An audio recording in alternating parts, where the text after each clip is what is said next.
Hello students, welcome to JKS academy. तो मैं हूं आपके साथ जडहान सर। आज का जो हमारा टॉपिक है वो है पार्लियामेंट। इंडियन पॉलिटी का ये टॉपिक है जिसका नाम है पार्लियामेंट। और पार्लियामेंट को हिंदी में संसद कहा जाता है। ठीक है, जो भी कानून बनता है वो पार्लियामेंट से बनता है। तो ये टॉपिक हम 2-3 क्लासेस में कवर करेंगे। बहुत ही इम्पोर्टेंट टॉपिक है इंडियन पॉलिटी का, सभी कॉम्पिटिटिव एग्ज़ाम्स के लिए। ठीक है, जीके में जो भी आता है ना, इंडियन पॉलिटी आता है जो एक विषय है, उसमें पार्लियामेंट एक बहुत ही इम्पोर्टेंट रोल रखता है। ठीक है, तो जेकेएस एकेडमी पे मैं जडहान सर आपके साथ डिस्कस करूँगा आज पार्लियामेंट। ठीक है, तो पार्लियामेंट क्या है? सबसे पहले अगर हमारे दिमाग पे कोई ख्याल आता है तो वो पार्लियामेंट क्या है। तो पार्लियामेंट जो संसद भवन है, ठीक है, एक लेजिस्लेटिव विंग है। कौन सा विंग है? पार्लियामेंट लेजिस्लेटिव विंग है, सेंट्रल। ठीक है, इंडिया का सेंट्रल लेजिस्लेटिव विंग है पार्लियामेंट इंडिया का। ठीक है, और ये रिस्पॉन्सिबल है, किसके लिए रिस्पॉन्सिबल है? Making government laws. जो भी गवर्नमेंट कानून बनाती है तो वो संसद से पास होते हैं। उसके 2 हाउसेस हैं, लोकसभा, राज्यसभा। वहाँ से पास हो गया, राष्ट्रपति जी के हस्ताक्षर हुए तो बिल पास होता है, जो भी कानून है वो पास होता है। ठीक है, अब देखिए, जो पार्लियामेंट्री फॉर्म ऑफ गवर्नमेंट है ये अडॉप्ट की थी ब्रिटेन से। कहाँ से अडॉप्ट की है हमने? ब्रिटेन से। वेस्टमिंस्टर मॉडल है उनका, ब्रिटेन का पार्लियामेंट जो है वेस्टमिंस्टर मॉडल है। अब हम देखेंगे पार्ट 5 क्यों इम्पोर्टेंट है। जो पार्ट 5 है इंडियन कॉन्स्टिट्यूशन का, जिसमें आर्टिकल 79 से लेके 123 तक आते हैं इंडियन कॉन्स्टिट्यूशन का। ये क्या हमें देते हैं? डिटेल देते हैं, क्या कंपोजिशन है बोथ द हाउसेस की। ठीक है, सेशंस कब होंगे पार्लियामेंट के, एनुअल फाइनेंशियल स्टेटमेंट कब निकलेंगी, बिल्स, मनी बिल कब पास होगा, कैसे पास होगा, ये सारा हमें पार्ट 5 में आर्टिकल के तहत बताया जाता है। ठीक है, रोल क्या रहता है स्पीकर का, चेयरमैन का क्या रहता है। ठीक है, इलेक्शन क्या होता है, फिर पावर्स में क्या रोल रहता है इनका। ठीक है, और प्रिविलेजेस क्या दी जाती हैं हाउसेस की और उसके मेंबर्स की। कौन कौन से हाउसेस? लोकसभा और राज्यसभा। अब देखिए, यहाँ पे लोकसभा को कहा जाता है हाउस ऑफ पीपल। यह आपने याद रखना है। क्या कहा जाता है लोकसभा को? हाउस ऑफ पीपल, या फिर लोअर हाउस, या फिर Lok Sabha. House of people lower house होता है लोकसभा, और राज्यसभा जो है वो क्या होता है? Upper house. ठीक है, यहाँ तक समझ आ गया होगा आपको। नेक्स्ट चलेंगे अभी हम। राज्यसभा को और क्या कहा जाता है? Council of states. क्या कहा जाता है? Council of states. लोकसभा जो है वो प्रेजेंट करता है peoples of India as a whole.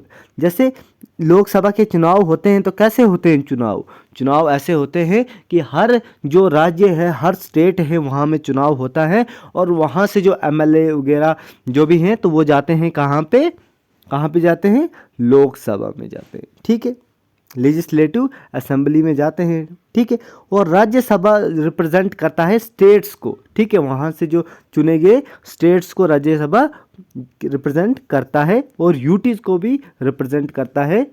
ठीक है, और लोगों को पूरे होल में रिप्रेजेंट करता है लोकसभा। ठीक है, after Rajya Sabha passes such resolution with absolute majority.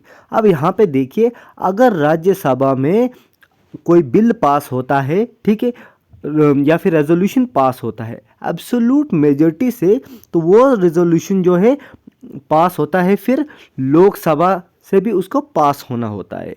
ये आर्टिकल 67 बताता है। जैसे कि आर्टिकल 370 को पहले कहाँ पे लिया गया?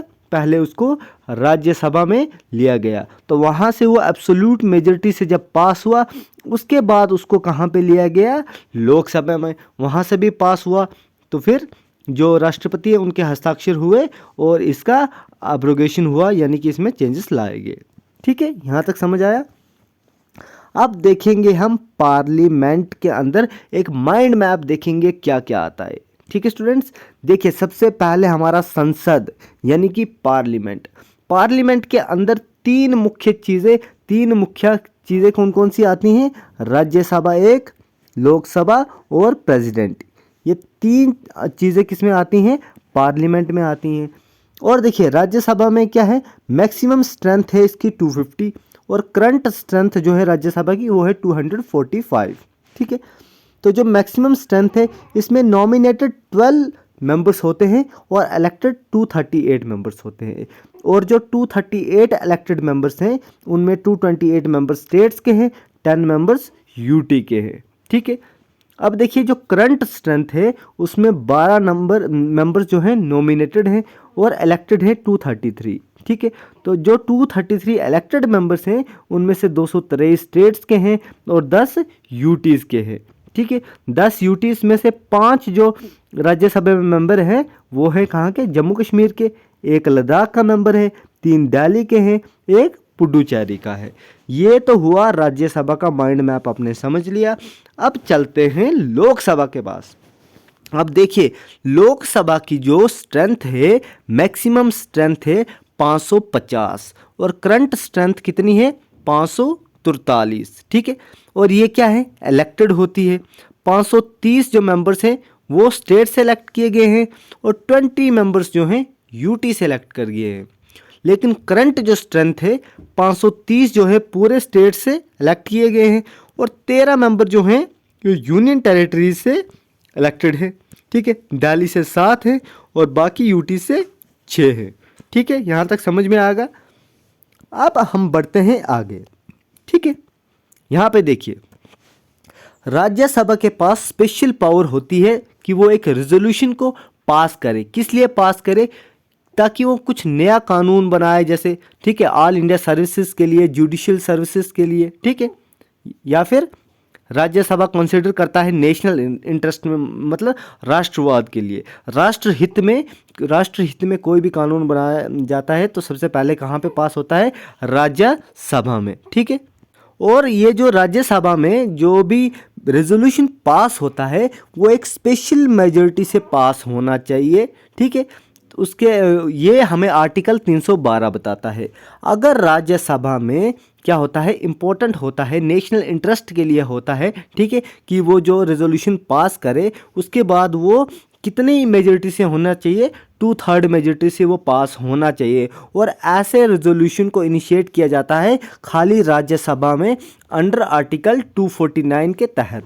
ठीक है, जो लेजिस्लेशन पास होता है अंडर आर्टिकल 249, ठीक है, ऑन स्टेट सब्जेक्ट, किसी स्टेट के सब्जेक्ट पे, तो ये क्या रहता है, फोर्स में रहता है 1 साल के लिए। 1 साल के लिए ये फोर्स में रहता है। ठीक है, नेक्स्ट देखिए राज्यसभा के पास इक्वल पावर है, राज्यसभा के पास इक्वल पावर है जितनी लोकसभा के पास है। ठीक है, ताकि कोई भी प्रोसेस ये कंडक्ट करते हैं, कोई भी प्रोसेस चलाते हैं, या फिर इम्पीचमेंट ऑफ प्रेसिडेंट के इम्पीचमेंट, मतलब रिमूवल, इम्पीचमेंट का मतलब होता है रिमूव करना, रिमूवल ऑफ प्रेसिडेंट, या फिर रिमूवल ऑफ सुप्रीम कोर्ट जजेस। ठीक है, high court, chief election commissioner, ठीक है, और कंट्रोलर ऑडिटर जनरल के लिए इनके पास इक्वल जो है पावर्स हैं रिमूवल के लिए या फिर इम्पीचमेंट के लिए। ठीक है, यहाँ तक समझ में आ गया होगा आपको। नेक्स्ट देखिए हाउसेस ऑफ पार्लियामेंट, ये एक इम्पॉर्टेंट जो हमारा संसद के अंदर आता है, 2 हाउस आते हैं। सबसे पहले जो मैंने आपको बताया लोकसभा जिसको हाउस ऑफ पीपल कहा जाता है, राज्यसभा जिसको house of Commons, house of common नहीं, ब्रिटेन में कहते हैं काउंसिल ऑफ स्टेट्स, अमेरिका में कहते हैं। ठीक है, काउंसिल ऑफ स्टेट्स, राज्यसभा को कहते हैं काउंसिल ऑफ स्टेट्स, लोकसभा को कहते हैं हाउस ऑफ पीपल।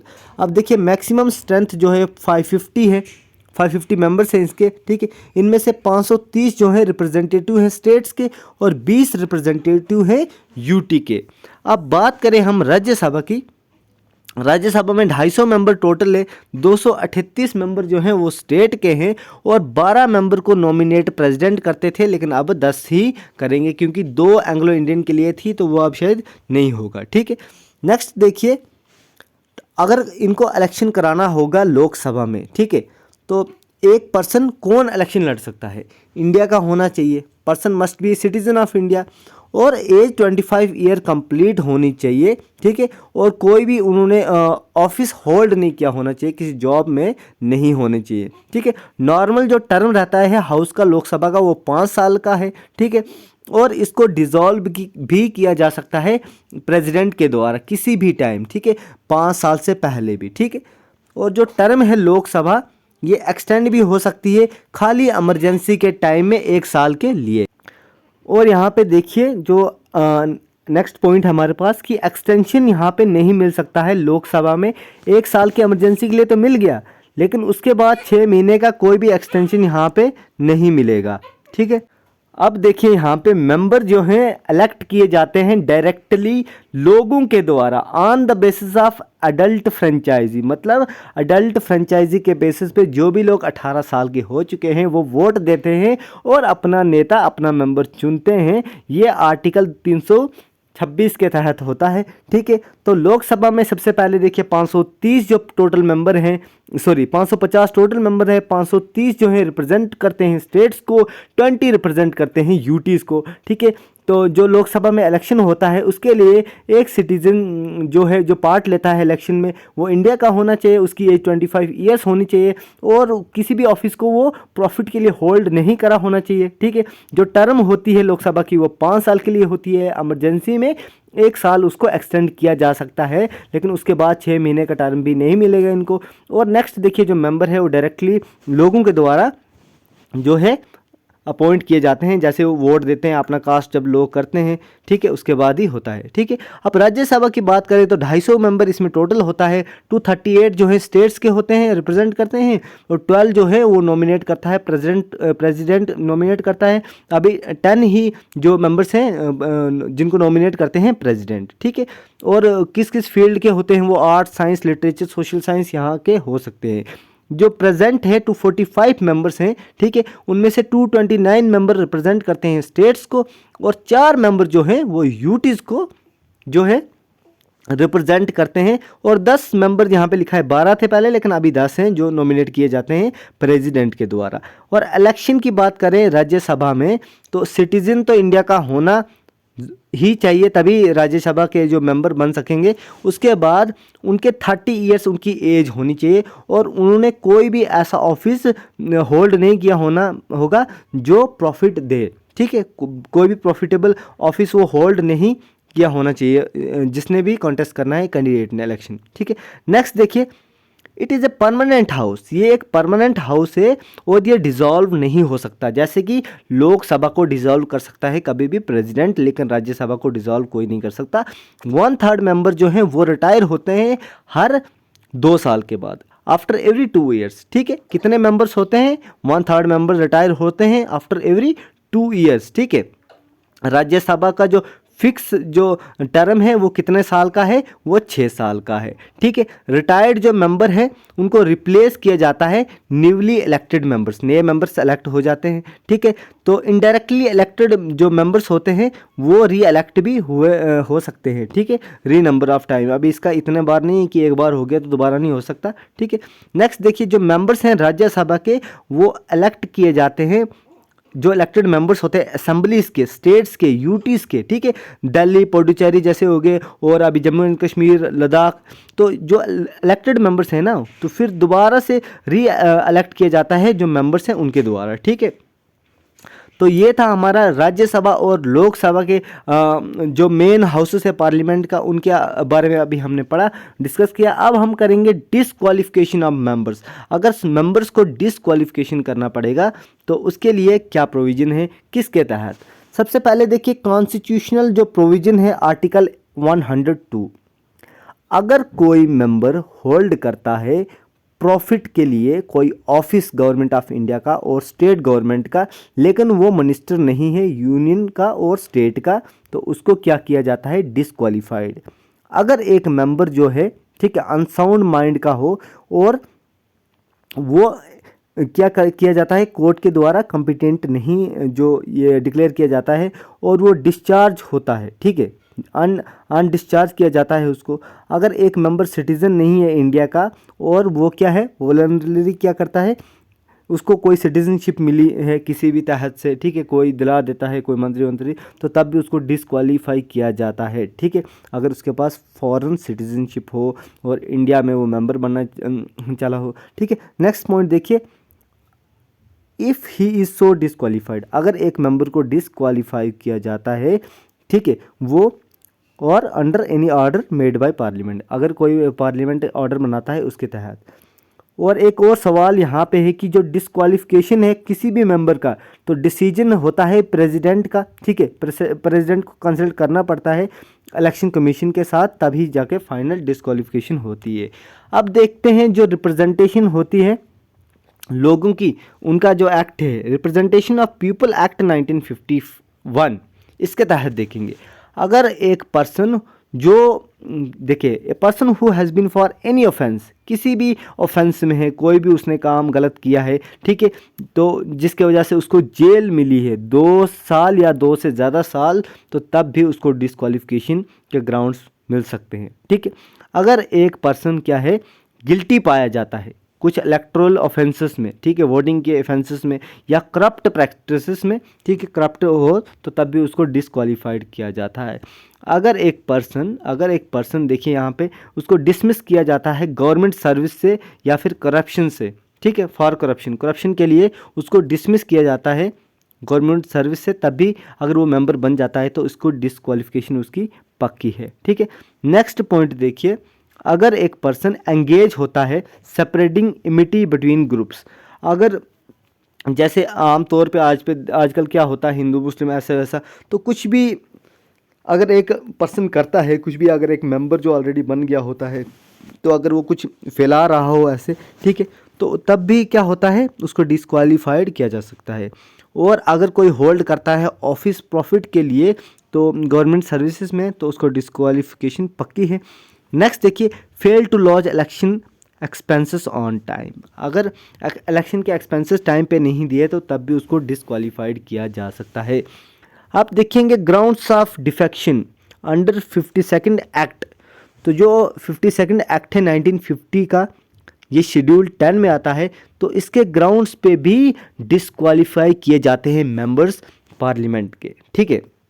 सबसे पहला देखिए, he gives up membership of any party, अगर कोई मेंबर है उसने किसी पार्टी का जो है मेंबरशिप ली है और बाद में वो मेंबरशिप से रिज़ाइन करता है और पार्टी से रिज़ाइन करता है, ठीक है, हुज टिकट वाज इलेक्टेड, जिसके टिकट पे वो मेंबर बना था, तब भी वो डिसक्वालीफाई हो जाता है, ठीक है। ही डिफेक्ट्स और जॉइंस अनदर पार्टी, एक पार्टी छोड़ी, मतलब मान लो सपोज करो ए पार्टी थी, ए पार्टी से वो मेंबर बना था टिकट लेके, अब वो क्या करता है ये पार्टी छोड़ के बी पार्टी ज्वाइन करता है, जो आम तौर पे आजकल रहता है, होता ही रहता है, तो तब भी वो मेंबर नहीं रह सकता, वो डिसक्वालीफाई हो जाएगा मेंबर से, ठीक है, जो पार्लियामेंट के मेंबर से डिसक्वालीफाई हो जाएगा, ठीक है। नेक्स्ट देखिए, he vote against whip of party और abstains from voting against party, ठीक है, अगर वो वोट नहीं करता है या फिर अब्सटेन करता है, किसी के साइड भी नहीं जाता है दो में से, तो तब भी उसको डिसक्वालिफिकेशन पक्की है।